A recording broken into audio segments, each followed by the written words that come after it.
Honda এক্সপ্লেড bike দেখতে পাচ্ছেন লালমনিরহাটের একটা বাইক। তো এই বাইকটা আমাদের গ্যারেজে সরাসরি আসছিল দুইটা ভাই নিয়ে। পেছনের সাসপেনশনের সমস্যাটা দেখুন, এটা কিন্তু ডেবে থাকে, বসে গেছে, একদম নিচের দিকে যায় থাকে আর খেলে না। দেখতে পাচ্ছেন গাড়িতে স্ট্যান্ড থেকে নামাইলে কিন্তু ডেবে থাকে। তো এই দুইটা ভাই আসছিল। তো মূলত এটা আমরা এখন বাইক থেকে খুলে নেব, কিন্তু এই ভাইরা আসতে বাইকটা অ্যাক্সিডেন্ট করে সাইলেন্সারের পেছন থেকে বাইক লাগাই দিয়ে সাইলেন্সারটা দেখুন এক সাইডে নিয়ে গেছে।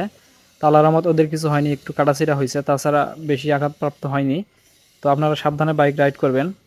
তো দেখতে পাচ্ছেন সাসপেনশনটা আমরা এখন খুলে নিলাম। তো এটা আমরা এখন ফুল রিপেয়ারিং করব এবং রিপেয়ারিং করার শেষে বাইকে লাগাবো। লাগানোর পরে দেখাবো যে কী রকম কাজ করতেছে এবং ভাইরা চালিয়ে আসবে, ওনাদের থেকে ফিডব্যাকও নিব। তো দেখতে পাচ্ছেন সাসপেনশনটা কাজ করা হচ্ছে অলরেডি, আমরা এখন এটা সেটিং করতেছি।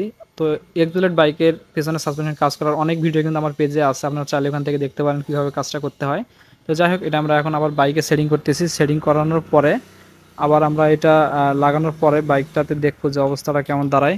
তো এটা এখন আমরা লাগাচ্ছি, বাইক থেকে খুলে কাজ করলাম। তো লাগানোর পরে দেখুন এখন কিন্তু আর বসে থাকতেছে না, দেখুন একদম স্ট্রং। স্ট্যান্ড থেকে নামাইলে আবার ডাগাল থেকে নামাইলে বাইক বসে থাকতে হয়, কিন্তু আর বসে থাকতেছে না, একদম স্ট্রং অবস্থায় আছে। উপরের দিকে টানতেছে দেখুন, একটু কিন্তু আর বসে নাই, একদম ক্লিয়ার আছে। তো এই বুলেট বাইকটা আমরা সাসপেনশনটা লাগাইছি, এই যে দুইটা ভাই আসছে। ভাইয়ের ব্যবহার অনেক ভালো, প্লাস ভাইয়ের কাজও অনেক ভালো।